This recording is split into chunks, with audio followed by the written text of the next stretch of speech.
اب آئیے اگلی بات ہے ایک اہمیت کی حامل، وہ ہے اس مہینے کے اندر ایک رات آتی ہے، وہ رات ہے 15 شعبان کی رات۔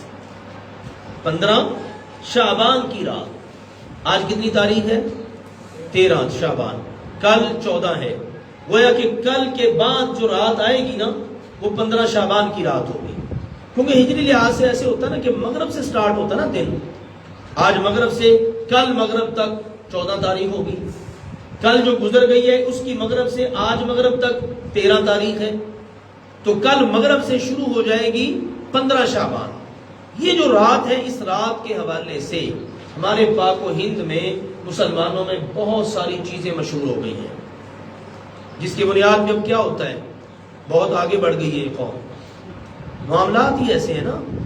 اب ذرا سا وہ کہتے ہیں نا، آپ ذرا ہمیں قدم رکھنے کا موقع دیں صحیح، لیٹنے کی جگہ ہم خود ہی بنا لیں گے۔ دین کے معاملے میں تو خاص طور پر ایسا ہے نا۔ اب آپ تصور کیجئے، غور کیجئے، حالت کیا بن چکی ہے، آتش بازیاں ہو رہی ہیں ساری رات، اللہ معاف فرمائے، پٹاخے چل رہے ہیں۔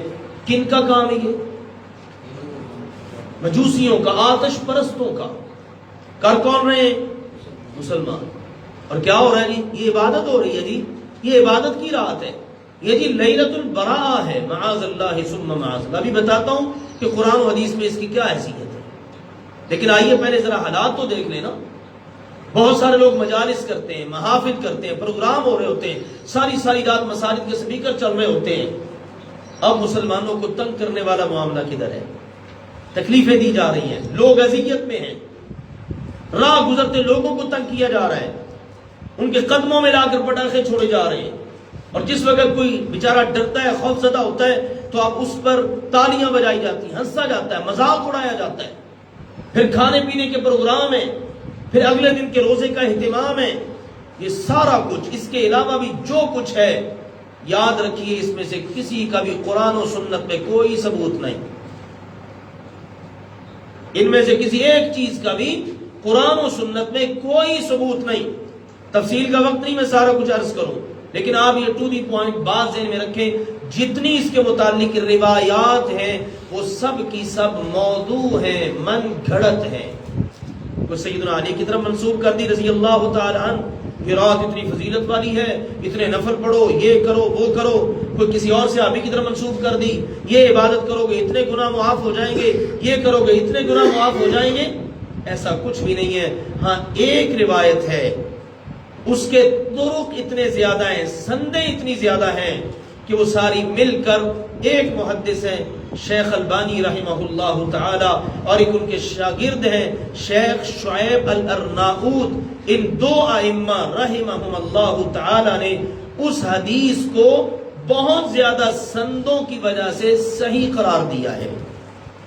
ان کے علاوہ باقی تمام محدثین نے اس کو بھی ضعیف ہی قرار دیا ہے، لیکن چلو ہم مان لیتے ہیں وہ صحیح ہے، لیکن پورے ذخیرہ احادیث میں صرف ایک حدیث صحیح ملی، اور وہ بھی کیا ہے؟ ذرا غور سے سنیے گا اس حدیث کو۔ وہ یہ ہے، اللہ سبحانہ و تعالی کے بارے میں رسول اللہ صلی اللہ علیہ وسلم نے فرمایا، یطلع اللہ تبارک و تعالی الی خلقہ لیلۃ النصف من شعبان۔ یہ جو شعبان کی درمیان والی رات ہے نا، 15 شعبان کی، اللہ تبارک و تعالی اپنی ساری مخلوق پر ایک نظر رحمت دوڑاتا ہے، اپنی نظر رحمت سے اللہ دیکھتا ہے۔ پھر کیا ہوتا ہے؟ فَيَغْفِرُ لِجَمِيعِ خَلْقِهِ إِلَّا لِمُشْرِكٍ أَوْ مُشَاحِنٍ۔ اللہ ساری مخلوق کو معاف کر دیتا ہے، صرف دو بدنصیب ہیں جن کی معافی اور بخشش نہیں ہوتی، ایک شرک کرنے والا، دوسرا دل میں کینہ رکھنے والا۔ بس یہ دو کام، ان سے بچنا ہے اگر معافی لینی ہے۔ لیکن ہم غور کریں، شرک سے تو بچتے نہیں ہیں، شرک ہو رہا ہوتا ہے، بلکہ اس رات شرک کے بہت سارے کام ہو رہے ہوتے ہیں، مسلمانوں کے متعلق دلوں میں کینہ، حسد، زبان پر نفرتیں۔ بس یہ ایک حدیث ذخیرہ احادیث میں ملتی ہے، کرنے والا کام یہ ہے اگر کرنا ہے، باقی کسی کام کی کوئی حیثیت نہیں ہے، روٹین کی آپ نے رات گزارنی ہے، اور اگر دل میں کینہ حسد نہیں ہے، عقیدے میں شرک نہیں ہے، تو انشاءاللہ اس رات اللہ کے فضل و کرم سے معافی ہو جائے گی۔ اور اگر آپ سارا کچھ کرتے رہیں، خرچے بھی بڑے کریں، بڑی بڑی نیازیں دے رہے ہیں، آپ حلوے مانڈے چل رہے ہیں جناب، بہت کچھ ہو رہا ہے، اور ساری ساری رات جا کر عبادت کر رہے ہیں، عقیدے میں شرک ہے اور دل میں کسی مسلمان کے متعلق نفرت ہے، خاندانوں میں، بہن بھائیوں میں، مسلمانوں میں آپس میں نہیں بنتی، دلوں میں حسد، کینہ، بغض، نفرتیں بھری پڑی ہیں، تو حدیث پاک بتا رہی ہے ایسے لوگوں کی بخشش نہیں ہوتی پھر۔ اس لیے 15 شعبان کی جو رات ہے نا، اس کے متعلق قرآن پاک میں اور حدیث پاک میں صرف یہ ایک دلیل ملتی ہے، اس کا اہتمام کیجئے۔ اگر کوئی شخص کہتا ہے اچھا اگر اس رات میں بخشش ہوتی ہے تو پھر ہمیں عبادتیں کر لینی چاہیے، بھئی عبادت کی تو کوئی تلقین ہی نہیں ہے، عبادت کی کہیں تلقین نہیں ہے۔ جس اللہ نے، جس رسول نے ہمیں یہ بتا دیا ہے کہ بھی رمضان کے آخری عشرے کی طاق راتوں میں ایک رات ہے، اس کو تلاش کرو، وہ کون سی رات ہے؟ لیلۃ القدر۔ اور اس کے بارے میں سب کچھ بتایا ہے نا، سب کچھ بتایا ہے نا اس کے بارے میں، یہ دعا پڑھنی ہے، یوں عبادتیں کرنی ہے، یوں اللہ تعالیٰ کی طرف سے رحمتوں کا نزول ہوتا ہے، یوں فرشتے ہو، سب کچھ بتایا گیا ہے۔ تو اگر اس رات کی بھی کوئی اہمیت ہوتی تو اس کے بارے میں بھی تو کچھ بتایا جاتا نا، اس کے بارے میں بھی بتایا جاتا کہ چلو بھی اس رات میں سب کی بخشش ہوتی ہے سوائے مشرک کے اور دل میں کینہ رکھنے والے کے، تم یہ عبادت کرو، تم اتنے نفل پڑھو، تم یہ کرو، وہ کرو، کچھ بھی نہیں ہے ایسا، لہذا یہ ہے کام کرنے والا۔ اب بعض لوگ کہتے ہیں جی یہ بڑی مبارک رات ہے، یہ بڑی مبارک رات ہے، بھئی کوئی دلیل؟ کہتے ہیں دیکھو نا سورۃ الدخان میں انا انزلناہ فی لیلۃ مبارکہ، یقیناً ہم نے اس قرآن کو بابرکت رات میں اتارا ہے، اس قرآن کو بابرکت رات میں اتارا ہے۔ میں اللہ کی توفیق سے عرض کرتا ہوں کہ ہم آپس میں الجھنے کی بجائے یا کسی اور کی طرف دیکھنے کی بجائے ہم اللہ کے قرآن کو ہی دیکھ لیتے ہیں۔ اللہ نے کس کو اتارا ہے مبارک رات میں؟ قرآن کو، اور بتا رہا ہے قرآن ہی کس مہینے میں اترا ہے قرآن؟ شہر رمضان الذی انزل فیہ القرآن، قرآن اللہ کی طرف سے اترا ہے رمضان کے مہینے میں۔ تو معلوم یہ ہوا وہ جو مبارک رات ہے نا وہ شعبان میں نہیں ہے، وہ کس میں ہے؟ رمضان میں۔ ایک مسئلہ حل ہوا، اب قرآن ہی بتا رہا ہے وہ کون سی رات ہے۔ انا انزلناہ فی لیلۃ القدر، ہم نے اس قرآن کو قدر والی رات میں اتارا ہے۔ کون سی وہ رات ہے؟ لیلۃ القدر خیر من الف شہر، وہ ایک رات ہی 1000 مہینوں سے بہتر ہے۔ یہ وہ رات ہے جس میں اللہ نے لوح محفوظ سے آسمان دنیا پر یک بار کی مکمل قرآن اتار دیا، وگرنہ تو یہ قرآن تھوڑا تھوڑا کر کے نبی اکرم صلی اللہ علیہ وسلم پر تقریباً 23 سال کی مدت میں مکمل ہوا ہے نا، لیکن یک بار کی جو اللہ نے یہاں پر ذکر کیا ہے رمضان المبارک میں، لیلۃ القدر میں، وہی مبارک رات ہے اللہ نے لوح محفوظ سے آسمان دنیا پر اپنے کلام کو اتار دیا۔ تو معلوم ہوا لیلہ مبارکہ بابرکت رات وہ 15 شعبان کی رات نہیں ہے بلکہ وہ لیلۃ القدر ہے۔ اور آخری بات اس حوالے سے یہ نوٹ فرما لیجئے کہ جو شریعت کا جو مزاج ہے نا وہ یہ ہے کہ بندوں کو محنت پر لگایا جائے۔ انشاءاللہ آگے چل کے رمضان المبارک میں جب ہمارے مختلف موضوعات آئیں گے، لیلۃ القدر کا ذکر بھی ہوگا، اس وقت ہم بیان کریں گے لیلۃ القدر کو۔ لیکن دیکھیے لیلۃ القدر پہلے اللہ نے اپنے نبی کو بتا دی، یعنی فلاں رات لیلۃ القدر ہے، اللہ کے نبی صلی اللہ علیہ وسلم بتانے کے لیے نکلے، واقعہ پیش آ گیا، خیر اللہ تعالیٰ نے وہ بتائی ہوئی واپس اٹھا لی، اللہ کی مرضی ہے، پھر کیا تعلیم ملی؟ اب کوئی ایک رات مخصوص نہیں ہے بلکہ لیلۃ القدر کو رمضان المبارک کے آخری عشرے کی طاق راتوں میں تلاش کرو۔ یہ ہے شریعت کا مزاج۔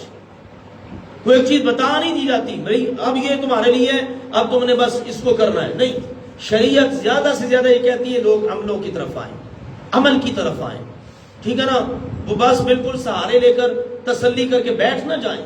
تو اب یہ دیکھیے حکم مل گیا کہ لیلۃ القدر جو اتنی اہمیت کی حامل رات ہے اس کے بارے میں یہ حکم ہے کہ اس کو تلاش کرو۔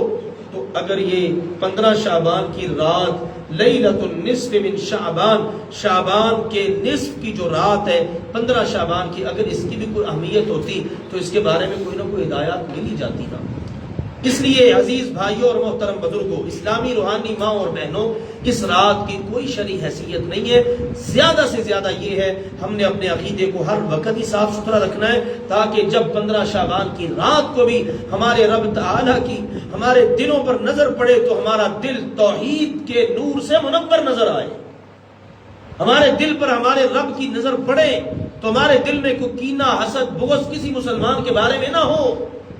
بڑے میسیجز چل رہے ہیں، 15 شعبان کی رات آ رہی ہے، میں آپ سب سے معافی مانگتا ہوں، مجھے معاف کر دو، یہ موبائل پر، اور آپ دیکھیں نا کس طرح کا انداز ہے، بھلے جس کے ساتھ ناراضگی اس کو پتہ بھی نہ ہو۔ طریقہ کیا ہے؟ اگر اللہ کے ساتھ گناہ کا تعلق ہے تو سچی توبہ کیجیے، گناہ پر نادم ہو جائیے، گناہ کو چھوڑ دیجیے۔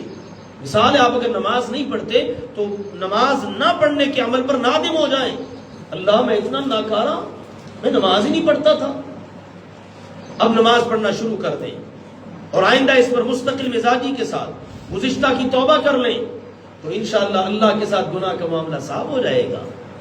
ٹھیک ہے نا؟ جو بندہ گناہ کرتا ہے نا، وہ در حقیقت قرآن و سنت کے دلائل یہ بتاتے ہیں وہ اللہ کے بارے میں اپنے دل کو صاف نہیں رکھتا۔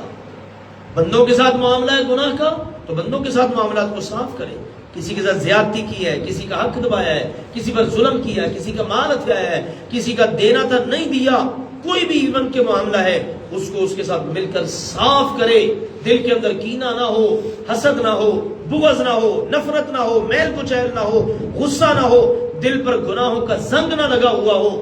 تو حدیث پاک بتا رہی ہے جب یہ عمل آپ کرو گے نا تو اللہ کی نظر رحمت پڑے گی، بیڑا انشاءاللہ پار ہو جائے گا۔ ابھی بھی وقت ہے ہمارے پاس، تقریباً یہ کل شام تک 1.5 دن ہی بنتا ہے، تو ہم اس دوران اپنے معاملات کی صفائی ستھرائی کر لیں، اور پھر تکلفات میں پڑھنے کی بجائے، رسم و رواج میں پڑھنے کی بجائے، خرافات میں پڑھنے کی بجائے، روایات میں کھونے کی بجائے ہم اللہ کے فضل و کرم سے اپنی روٹین کے مطابق اپنے عمل کرتے چلے جائیں۔ انشاءاللہ العزیز اللہ ذوالجلال والاکرام کی طرف سے ہم ملنے والے پروانہ بخشش کے حقدار بن جائیں گے۔ اللہ ذوالجلال والاکرام ہم سب کو قرآن و سنت کا فہم عطا فرمائے، اللہ عمل کرنے کی توفیق عطا فرمائے، حق بات اللہ تعالی ہمارے دلوں میں اتار دے اور اس کے مطابق اللہ عمل کرنے کی توفیق عطا فرمائے۔ آمین۔ وآخر دعوانا